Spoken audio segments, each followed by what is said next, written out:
is Aromie here. Welcome back to our live Baxter DLC. We're here with Baxter and the gang.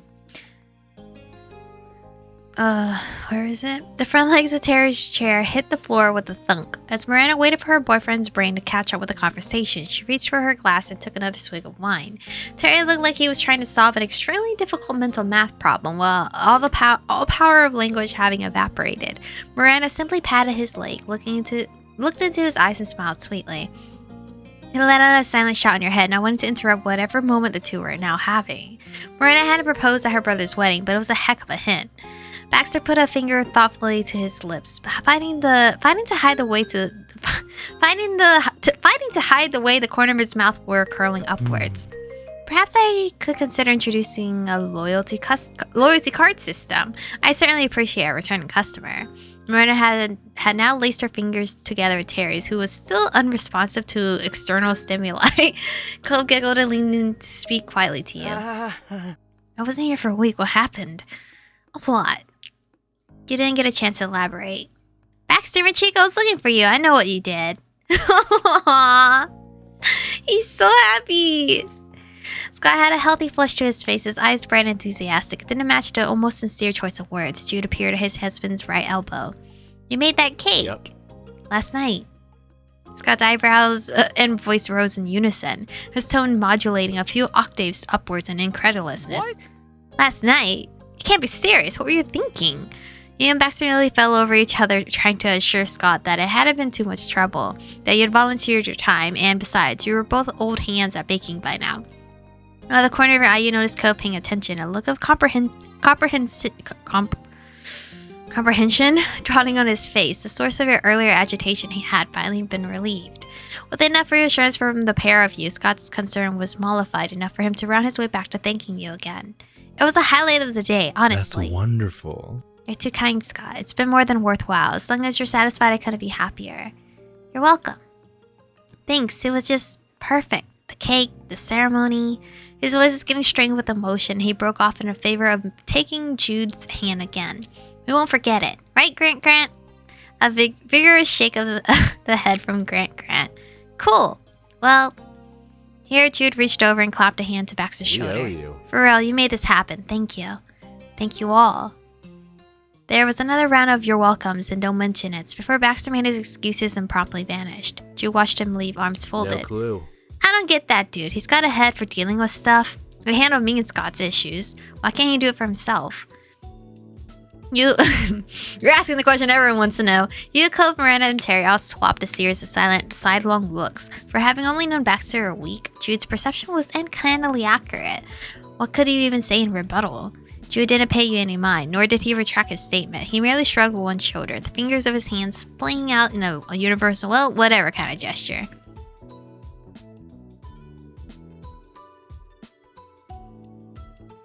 You have no idea at least he's better than he used to be. Hey, problems or not, I still care about him. He sighed long and deep. He didn't respond, merely glancing down. He's trying.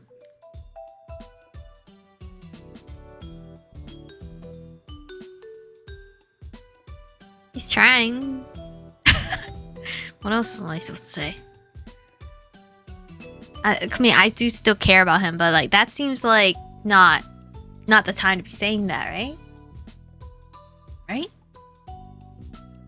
Or is that the time to say that? There was a defiant edge to your tone that you hadn't anticipated. Jude blinked, stunned and more than a little pressed. Sorry, I didn't mean to insult him or anything. It's alright. Jude gave his wedding reception a glance with new eyes. We should go. The real dancing started, and he owes me a rematch. Scott tutted, cocking his head. It's not gonna make any difference, Jude, but I'll humor you since it's your wedding day. It's your wedding day, too. Okay, couples aside, I want to focus on us. I want to focus on Baxter and I now. Those two had made a game a competitive one at that, even out of dancing together. No one would get in the way of that. The couple joyfully made a break for the dance floor, hand in hand. After a second or so, Miranda wiped a few chocolate cake crumbs from around her mouth and got to her feet, holding out her hand to Terry. So... You know, we could dance too. Terry placed his palm on top of Miranda's and sprang out of his seat. Yes, let's show those clowns what 10 years of birthday parties look like. How about you, Cove? The pair of them turned their puppy dog eyes over to Cove, who was somehow still chewing. He shook his head and swallowed. Don't worry about it. I'm good. I'll stay here and watch, if that's okay. Sure. Michiko? I don't like dancing. Only if Baxter is there. Okay, cheer on us. Cheer us on, not cheer. Okay, yeah. Cheer us on. They ran off to join the center of the space, leaving you and Cove to chill. You slouch in your seat, letting the chair take all your weight as you perform a full body sag. It was times like those when you were grateful that someone somewhere had invented the age-old art of sitting down. Across the room, you watched Terry and Miranda approach the grooms as the initial riff of a modern club hit started to play in the background. Even from your vantage point, it became apparent that Scott was still very much out of his element when it came to dancing. Baxter's tutelage could only get him so far, and besides, that had been a totally different style and genre. Meanwhile, Terry, Miranda, and Jude had been to enough parties and clubs over the years that they had some tricks up their pants and skirt bottom. Your two friends shimmied about the room with abandon. Then Scott and Jude canoodled to a slow blues number. Whoever chose the music had obviously known their audience. And this glass palace of the world, on top of the world, the people celebrated the evening away. A few early stars like Shakira's children began to poke their heads out. The time moved for you in strange increments, moments and colors running together like globs of paint. You counted the minutes by the measure of jazz chords and camera flashes and laughter. You remember looking around for him at times, trying to catch a glimpse throughout the shifting mass of bodies, eyes peeled for that telltale mop of grayish black. But try as you did, Baxter was visible only in short snatches. The back of his head over someone's shoulder, half a face turned to speak to a colleague, a pair of eyes reflected in a window. His presence was like a wisp of insubstantial smoke. He had become a shadow, easily forgotten yet always there. Hours passed until you're standing in the lobby with the others just in the couple loft. It was funny, you thought. For the days of effort you put in, it was all over so quickly. Scott and Jude were doing the rounds one last time, expressing their heartfelt appreciation to people for coming. They hadn't stopped holding hands since the dancing began. A few months later, and you're waving from the front steps as they got in the sparkling car and drove off. A splash of red sped away in an instant, carrying them to a new life together. The majority of the guests made themselves scarce shortly afterwards, heading down to the parking garage en masse or getting into taxis. You stayed behind together with Scott and Jude's relations. The party portion of the party might have finished, but someone had to clean up afterwards.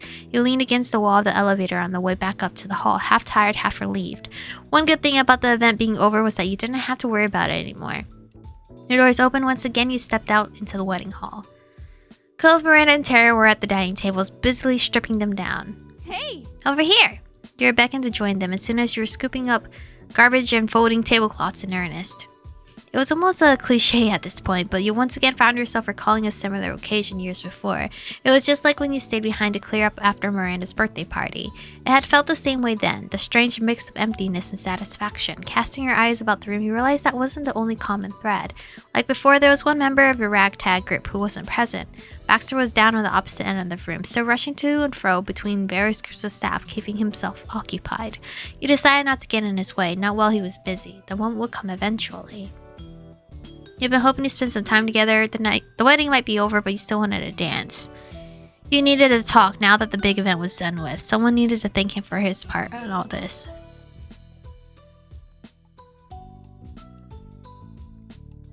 Well, this one I think is the main thing, yeah? Spend some time together? Because I want to do all of that. I want to do everything they just listed off. Sorry, Derek.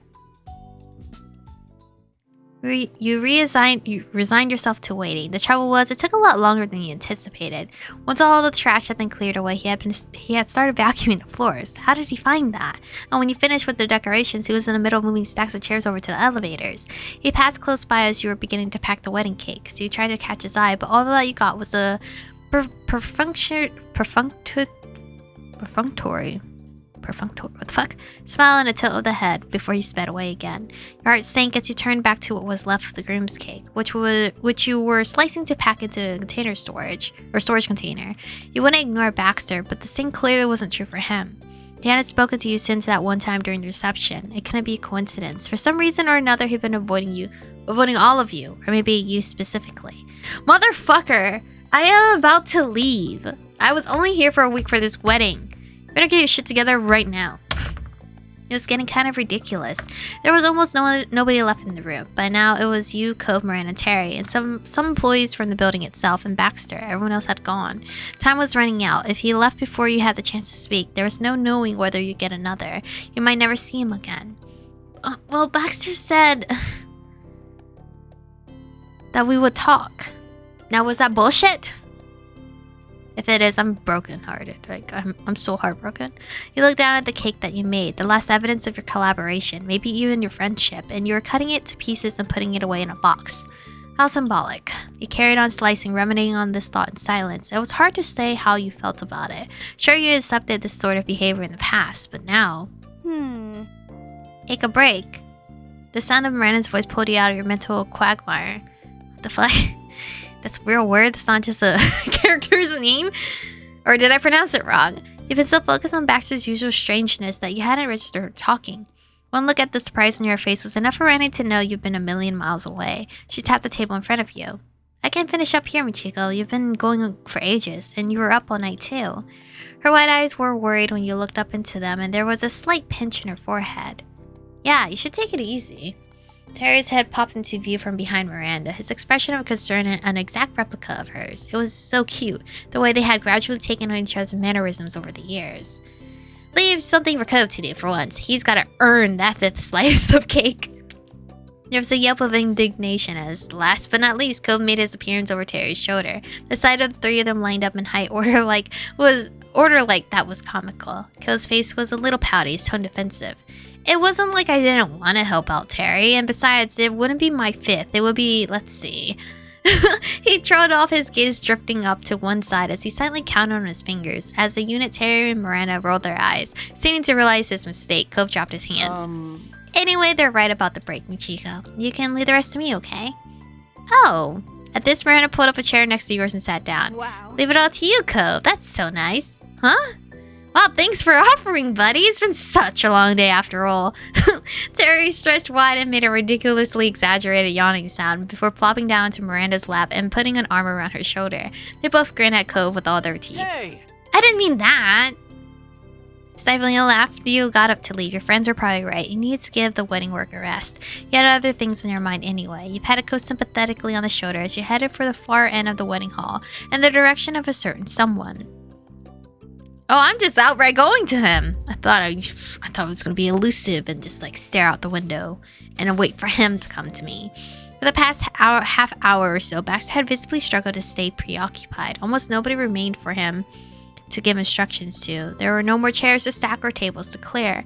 By now, he resorted to standing with his back turned and his arms folded, gazing out over the city through the enormous windows and trying his best to look deep in thought. So he was doing my plan. Trying to look elusive. Alright, you weren't fooled though. It was about time you put him out of his misery. You approached from behind and softly called his name. Baxter? He stiffened at the sound, shoulders tensing. For a few seconds he was frozen. Then all at once Baxter spun around to face you. That perennial smile fixed firmly in place. Oh, good evening again, Michiko. Is everything alright with the cleanup? You nodded, gesturing back to where Cove, Miranda, and Terry were taking care of the final few chores.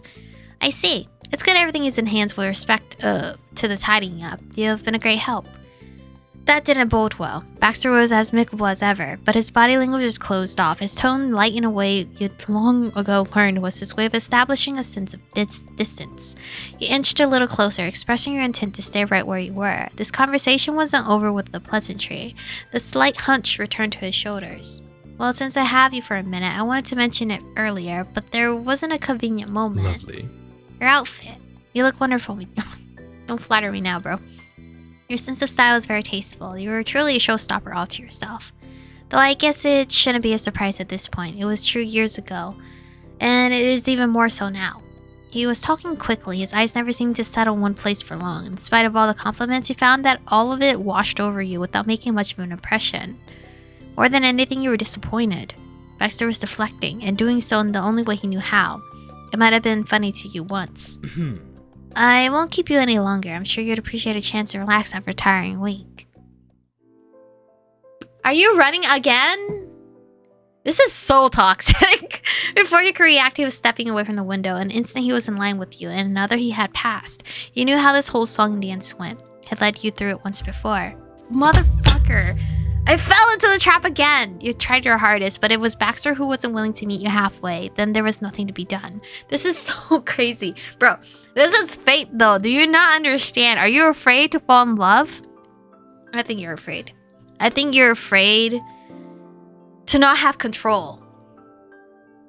You know? I think that's what Baxter's afraid of. He's afraid of the unknown. He's afraid of something new. Despite saying he likes to do new things and stuff, it's not technically new if he planned it out. If he was in charge of it all. You know? I think that's the problem with Baxter here. He self-sabotages himself. There are people like that outside in the real world, okay? Baxter here, he is the perfect example of what my friend is going through right now.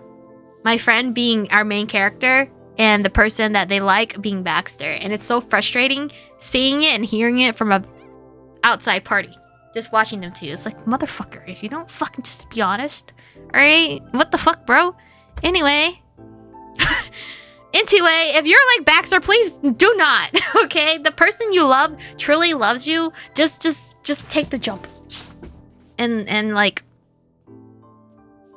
let go a little bit. Let go of your responsibilities. Just a little bit. Not all the way. Just a little. We're just asking you to do a little bit. But anyway, thank you guys for watching today's episode. Baxter, you better get your shit together or else I'm gonna cry. And I'll see you guys in the next one.